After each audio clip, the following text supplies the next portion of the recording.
अवधूत गीता तीसरा अध्याय। कुरर से लेकर भृंगी तक 7 गुरुओं की कथा। अवधूत श्री दत्तात्रेय जी ने कहा, राजन, मनुष्यों को जो वस्तुएं अत्यंत प्रिय लगती हैं उन्हें इकट्ठा करना ही उनके दुख का कारण है। जो बुद्धिमान पुरुष यह बात समझकर अकिंचन भाव से रहता है, शरीर की तो बात ही अलग, मन से भी किसी वस्तु का संग्रह नहीं करता, उसे अनंत सुख स्वरूप परमात्मा की प्राप्ति होती है। एक कुरर अर्थात क्रौंच पक्षी अपनी चोंच में मांस का टुकड़ा लिए हुए था। उस समय दूसरे बलवान पक्षी जिनके पास मांस नहीं था, उससे छीनने के लिए उसे घेरकर चोंचे मारने लगे। जब कुरर पक्षी ने अपनी चोंच से मांस का टुकड़ा फेंक दिया, तभी उसे सुख मिला। मुझे मान या अपमान का कोई ध्यान नहीं है, और घर एवं परिवार वालों को जो चिंता होती है वह मुझे नहीं है। मैं अपने आत्मा में ही रमता हूँ और अपने साथ ही क्रीड़ा करता हूँ। यह शिक्षा मैंने बालक से ली है, अतः उसी के समान मैं भी मौज से रहता हूँ। इस जगत में 2 ही प्रकार के व्यक्ति निश्चिंत और परम आनंद में मग्न रहते हैं। एक पुरुष तो भोला भाला निश्चेष्ट नन्हा सा बालक, और दूसरा वह पुरुष जो गुणातीत हो गया है। एक बार किसी कुमारी कन्या के घर उसे वरण करने के लिए कई लोग आए हुए थे। उस दिन उसके घर के लोग कहीं बाहर गए हुए थे, इसलिए उसने स्वयं ही उनका आतिथ्य सत्कार किया। राजन, उनको भोजन कराने के लिए वह घर के भीतर एकांत में धान कूटने लगी। उस समय उसकी कलाई में पड़ी शंख की चूड़ियां जोर जोर से बज रही थी। इन शब्द को निंदित समझकर कुमारी को बड़ी लज्जा मालूम हुई, और उसने एक एक करके सब चूड़ियां तोड़ डाली और दोनों हाथ में केवल 2-2 चूड़ियां रहने दी, क्योंकि उससे उसका स्वयं धान कूटना सूचित होता था, जो कि उसकी दरिद्रता का द्योतक है। अब वह फिर धान कूटने लगी, परंतु वे 2-2 चूड़ियां भी बजने लगी। तब उसने एक एक चूड़ी और तोड़ दी। जब दोनों कलाइयों में केवल एक एक चूड़ी रह गई, तब किसी प्रकार की आवाज नहीं हुई।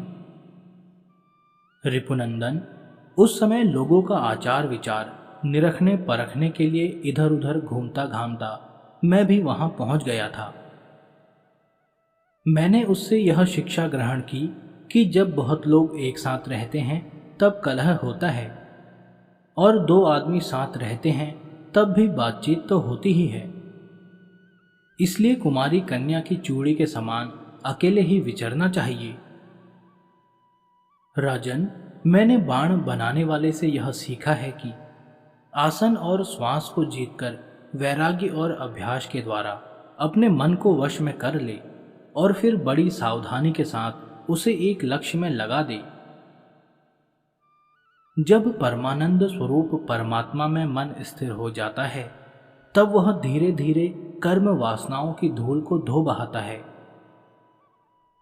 सतत्व गुण की वृद्धि से रजोगुणी और तमोगुणी वृत्तियों का त्याग करके मन वैसे ही शांत हो जाता है जैसे ईंधन के बिना अग्नि।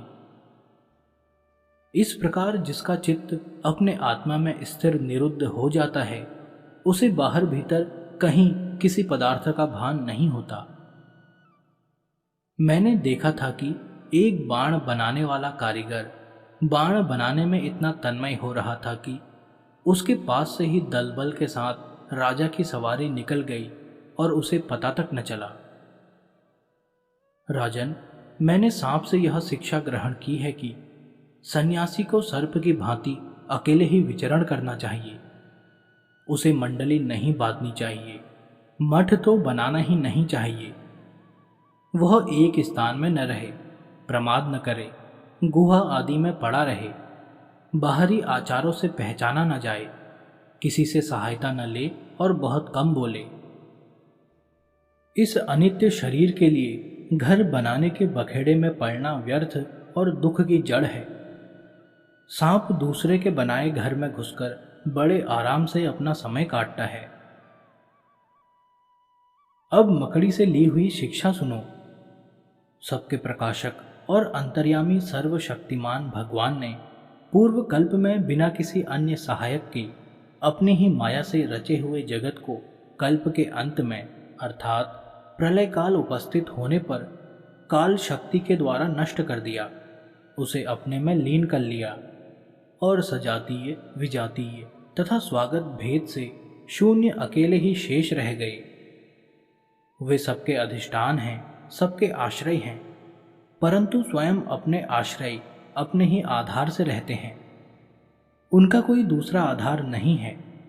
वे प्रकृति और पुरुष दोनों के नियामक, कार्य और करणात्मक जगत के आदि कारण परमात्मा अपनी शक्ति काल के प्रभाव से सतत्व, रज आदि समस्त शक्तियों को साम्यावस्था में पहुंचा देते हैं और स्वयं कैवल्य रूप से एक और अद्वितीय रूप से विराजमान रहते हैं। वे केवल अनुभव स्वरूप और आनंद घन मात्र हैं। किसी भी प्रकार की उपाधि का उनसे संबंध नहीं है। वे ही प्रभु केवल अपनी शक्ति काल के द्वारा अपनी त्रिगुणमयी माया को क्षुब्ध करते हैं और उससे पहले क्रियाशक्ति प्रधान सूत्र अर्थात महत्तत्व की रचना करते हैं। यह सूत्र रूप महत्तत्व ही तीनों गुणों की पहली अभिव्यक्ति है। वही सब प्रकार की सृष्टि का मूल कारण है। उसी में यह सारा विश्व सूत में ताने बाने की तरह ओतप्रोत है और इसी के कारण जीव को जन्म मृत्यु के चक्कर में पड़ना पड़ता है। जैसे मकड़ी अपने हृदय से मुंह के द्वारा जाला फैलाती है, उसी में विहार करती है और फिर उसे निगल जाती है, वैसे ही परमेश्वर भी इस जगत को अपने में से उत्पन्न करते हैं, उसमें जीव रूप से विहार करते हैं और फिर उसे अपने में लीन कर लेते हैं। राजन, मैंने भृंगी अर्थात बिलनी कीड़े से यह शिक्षा ग्रहण की है कि यदि प्राणी स्नेह से, द्वेष से अथवा भय से भी जानबूझकर एकाग्र रूप से अपना मन किसी में लगा दे तो उसे उसी वस्तु का स्वरूप प्राप्त हो जाता है। राजन, जैसे भृंगी एक कीड़े को ले जाकर दीवार पर अपने रहने की जगह बंद कर देता है और वह कीड़ा भय से उसी का चिंतन करते करते अपने पहले शरीर का त्याग किए बिना ही उसी शरीर से तद्रूप हो जाता है। जब उसी शरीर से चिंतन किए रूप की प्राप्ति हो जाती है तब दूसरे शरीर से तो कहना ही क्या है। इसलिए मनुष्य को अन्य वस्तु का चिंतन न करके केवल परमात्मा का ही चिंतन करना चाहिए। राजन, इस प्रकार मैंने इतने गुरुओं से ये शिक्षाएं ग्रहण की। अब मैंने अपने शरीर से जो कुछ सीखा है वह तुम्हें बताता हूं, सावधान होकर सुनो। यह शरीर भी मेरा गुरु ही है, क्योंकि यह मुझे विवेक और वैराग्य की शिक्षा देता है। मरना और जीना तो इसके साथ लगा ही रहता है। इस शरीर को पकड़ रखने का फल यह है कि दुख पर दुख भोगते जाओ। यद्यपि इस शरीर से तत्व विचार करने में सहायता मिलती है, तथापि मैं इसे अपना कभी नहीं समझता। सर्वदा यही निश्चय रखता हूं कि एक दिन इसे सियार कुत्ते खा जाएंगे। इसीलिए मैं इससे असंग होकर विचरता हूं। जीव जिस शरीर का प्रिय करने के लिए ही अनेकों प्रकार की कामनाएं और कर्म करता है तथा स्त्री पुत्र, धन दौलत, हाथी घोड़े, नौकर चाकर, घर द्वार और भाई बंधुओं का विस्तार करते हुए उनके पालन पोषण में लगा रहता है, बड़ी बड़ी कठिनाइयां सहनकर धन संचय करता है। आयुष्य पूरी होने पर वही शरीर स्वयं तो नष्ट होता ही है, वृक्ष के समान दूसरे शरीर के लिए बीज बोकर उसके लिए भी दुख की व्यवस्था कर जाता है।